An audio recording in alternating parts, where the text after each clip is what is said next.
So this building, which has its door covered up, seems to have some significance in the history of the Black Panther Party. Where are we? Okay, we're at Prince and Shattuck Avenue, and this is the second Panther office, as far as I know. We had one very temporarily.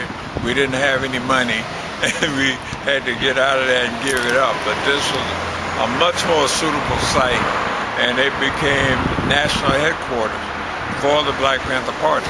And here we administered all the chapters and branches that we had, and here we also produced the newspaper.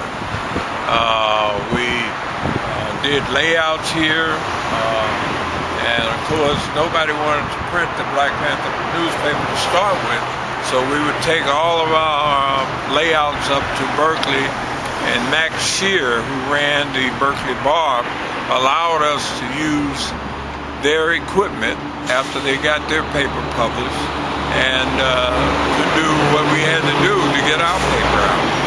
And our paper became significant, very significant in the Oakland, Berkeley, San Francisco Bay Area until we reached out across the country and to foreign countries, because to start with, there was only the Oakland Tribune that people had to read, and naturally it was very right-wing and prejudiced against black people, especially the Black Panther Party. So we printed news of what was really happening in the community, incidents, what have you, and we went into restaurants and nightclubs, such as this nightclub on the corner here. We went up and down the street and sold them to people on street corners, beauty shops, barber shops, wherever, and people began to look for that paper every week because they knew it was going to be something in there that told the truth and wasn't anything like the Oakland Tribune. And what years are this? You were here? We were here in 1967. The Black Panther Party was founded in 1966, and we struggled to get a foothold, if you will, in the community, and begin to have fundraising events, and people begin to relate to us and donate to help us get organized. So this is it. There's a picture in front of it floating around with myself, Field Marshal Don Cox, and Assistant Chief of Staff David Hilliard.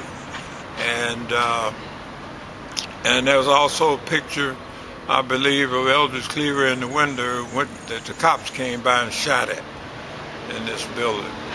Upstairs was fortified with sandbags below these windows, so if an attack came, we would be able to defend ourselves.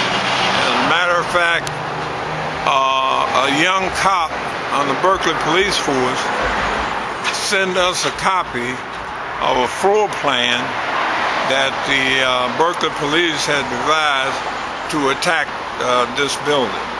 It had the upstairs, which they planned to fly over and drop firebombs down from helicopters, and to shoot anyone coming out the back or coming out the front. And in preparation for that, one day I was in the field and I came back, and there was a fire truck parked on this end and a fire truck parked on that end, and we wondered why. And then we figured out that that's what was happening. They were sitting there anticipating an attack on this office and be able to come in and put out the fire. So it was a definitely well-hatched plan, except somebody had some feelings about it and turned that plan over to us, and we printed it in our newspaper. So, that was what this is about. And the cops would come up very often and look at the building and mobilize. But one thing that saved things was that we had people in the community that lived around here, and they came down on the street to observe what was happening, and the police had to pack up and go away because they do not like witnesses to their actions. So this is it. Another landmark in East Bay history. That's correct.